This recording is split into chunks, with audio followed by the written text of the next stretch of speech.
Hello दोस्तों, आपका स्वागत है हमारे एफएस चैनल में। तो आज मैं इस वीडियो में आपको ईयर्स बनाना सिखाऊंगा और उसमें शेडिंग करना सिखाऊंगा। तो स्टार्ट करते हैं अपनी इस वीडियो को। तो यहाँ पे ने एक रेफरेंस को सिलेक्ट किया है, ठीक है।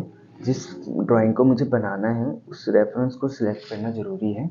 तो यहाँ पे आप देख सकते हैं कि पहले मैंने उसको ऑब्जर्व किया, फिर मैंने उसकी आउटर लाइन को ड्रॉ किया, ठीक है। यहाँ पे मैंने कर्व लाइन को यूज़ नहीं किया है, उसकी जगह मैंने लाइंस को यूज़ किया है, क्योंकि हमारा जो माइंड है वो लाइंस को बहुत ज़्यादा जल्दी ऑब्जर्व कर पाता है अकॉर्डिंग टू कर्व लाइन की, ठीक है। तो यहाँ पे मैंने जितना साइज़ में हमारा जो ईयर होगा या कोई भी ड्राइंग होगी तो उसको मैंने उतने साइज़ में पहले मार्क किया कि हमारा जो ईयर का जो पार्ट है वो कितना बड़ा होगा या कितना छोटा होगा, ठीक है। उसके बाद मैंने इसकी जो अंदर की इंटरनल जो अंदर के जो डिटेल्स होती हैं उसको भी मैंने लाइंस के थ्रू यहाँ पे उसे ड्रॉ किया है। तो यहाँ पे आप देख सकते हैं कि छोटी छोटी जो डिटेल्स हैं उसको भी मैं यहाँ पे उन्हीं लाइंस के साथ ड्रॉ कर रहा हूँ। और पिछली वाली वीडियो में मैंने आपको ईयर्स की बेसिक जो लाइंस होती हैं, किस तरीके से पार्ट्स होते हैं, दो पार्ट्स होते हैं ईयर्स की, उसको कैसे यहाँ पे ड्रॉ करना था वो मैंने आपको बताया था। तो उसी को देखते हुए यहाँ पे ड्रॉ करना है।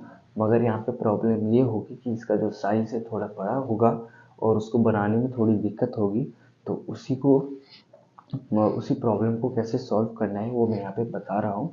तो यहाँ पे आपको कोई भी बड़े साइज़ में अगर कोई ड्राइंग आती है तो उसको सबसे पहले मेज़र करना है कि हमें शीट पर कितना उसे कितना ड्रॉ करना है। तो मार्क पहले करें उसका टॉप वाले पॉइंट से डॉट करना है, फिर उसके लोअर वाले पॉइंट पे डॉट करना है, जिससे हमें पता चलेगा कि हमारे जो ड्राइंग का जो पार्ट है वो कितना बड़ा है और कितना चौड़ा है, ठीक है।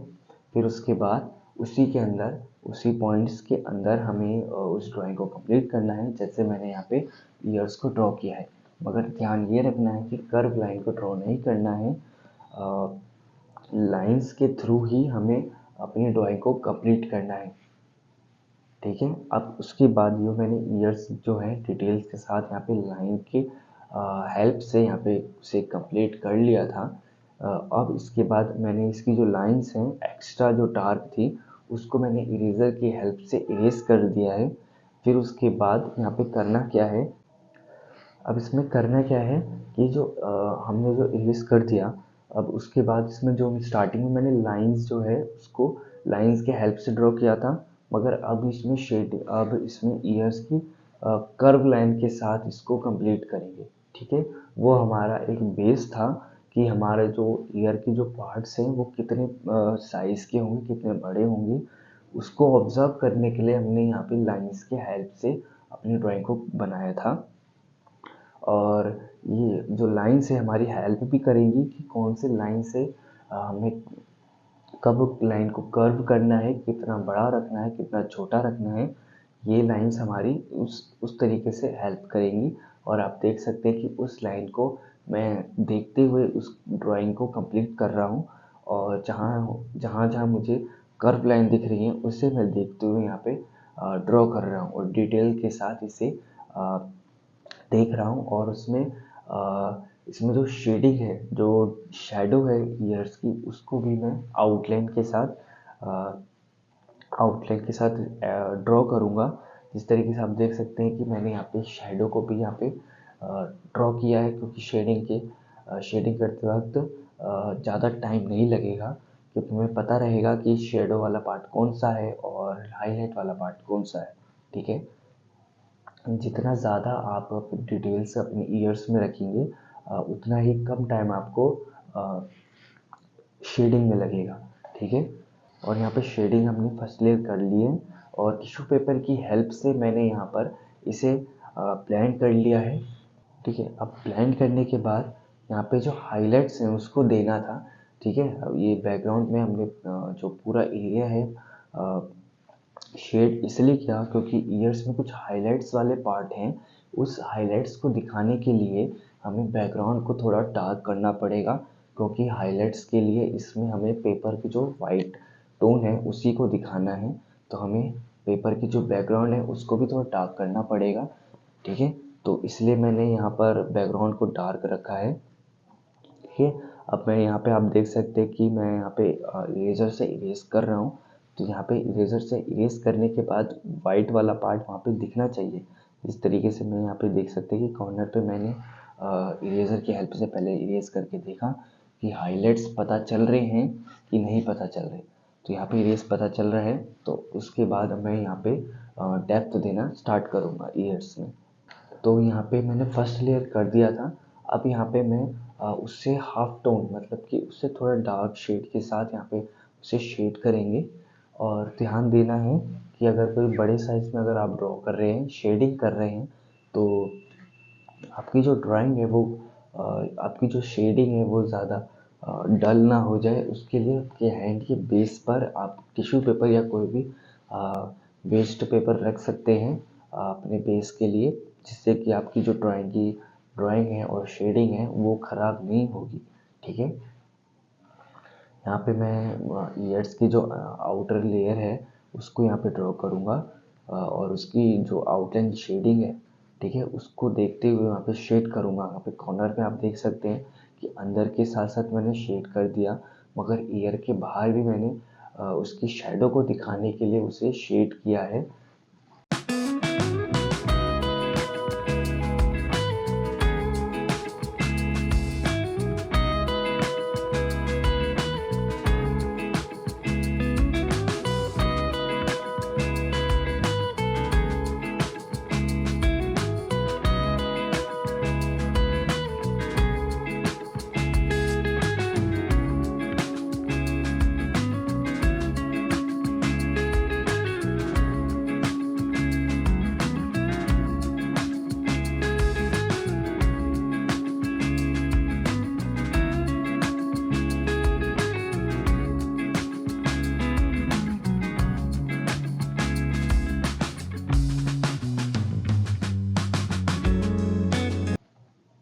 कि जिससे कि हमारा जो ईयर है वो थोड़ा उभरा हुआ दिखे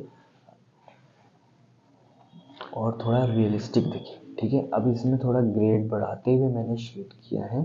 इसमें मैंने फर्स्ट में मैंने 2B ग्रेड पेंसिल का यूज़ किया था। फिर उसके बाद में यहाँ पर थर्ड लेयर में मैं ज़्यादा डार्क शेड दिखाने के लिए उसमें मैं 4B या यहाँ पे हम 6B ग्रेड पेंसिल का भी यूज़ कर सकते हैं। उसको देखते हुए यहाँ पे शेड करना है जहाँ पे ज़्यादा डार्क दिख रहा है। ठीक है, वहाँ पे शेड करना है जैसे मैं यहाँ पे ड्रॉ कर रहा हूँ।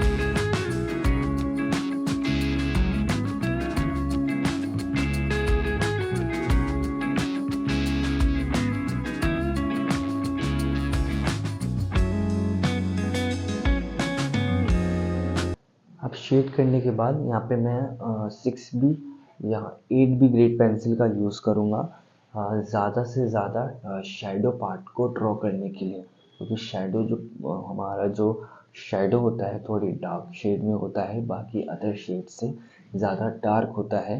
तो उसको डार्क दिखाने के लिए मैं यहाँ पे 8B पेंसिल का यूज़ करूँगा और यहाँ पे मैं हैचिंग का यूज़ कर रहा हूँ। आप देख सकते हैं कहीं कहीं पे मैंने हैचिंग का यूज़ किया है और कहीं कहीं मैं पेंसिल शेड कर रहा हूँ, ब्लेंडिंग करते हुए उसे शेड कर रहा हूँ। ठीक है, यहाँ पे जहाँ जहाँ पे डिटेल्स हैं उसको भी देते हुए यहाँ पे मैं चल रहा हूँ और उसे ड्रॉ कर रहा हूँ। अब यहाँ पे कुछ रिंकल्स हैं, छोटी छोटी जो डिटेल्स हैं उसको मैं 2B ग्रेड पेंसिल का यूज़ करके उसमें ईयर्स में जो डिटेल्स हैं उसको यहाँ पे मैं दूंगा। ठीक है,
देख सकते हैं कि किस तरीके से धीरे धीरे जो हमारे ईयर की जो शेडिंग है और ईयर जो है वो उभर के आने लगा है और उसकी जो शेडिंग है धीरे धीरे कंप्लीट होने वाली है। तो आप देख सकते हैं कि कहाँ कहाँ पे मैंने हाईलाइट्स दिए थे और कहाँ कहाँ पे मुझे जो ईयर के जो पार्ट्स हैं डार्क करने थे, वहाँ वहाँ पे मैंने ईयर्स के पार्ट को डार्क किया। और जहाँ पे हाईलाइट्स ज़्यादा थे, उस हाईलाइट्स को मैंने हाँ ब्लैंक छोड़ दिया है। वहाँ उस पार्ट में मैंने शेडिंग नहीं किया है, उस हाईलाइट्स को दिखाने के लिए। ठीक है, अभी यहाँ पे मैं कुछ और ज़्यादा डिटेल दिखाऊंगा और उसके बाद यहाँ पे हाईलाइट्स को थोड़ा और ज़्यादा वाइट करने के लिए मैं यहाँ पे इरेज़र का हेल्प लूँगा। और यहाँ पे कुछ अदर डिटेलिंग करने के बाद यहाँ पे जो ईयर्स की जो ड्राइंग है वो कंप्लीट हो चुकी है। तो आई होप आपको ये जो ड्राइंग है वो अच्छी लगी होगी और किस तरीके से मैंने जो जो पॉइंट्स आपको बताए थे वो समझ में आए होंगे और आप अपनी ड्राइंग में उसे दोहराएंगे। और तो मिलते हैं नेक्स्ट वीडियो में, तब तक के लिए बाय बाय।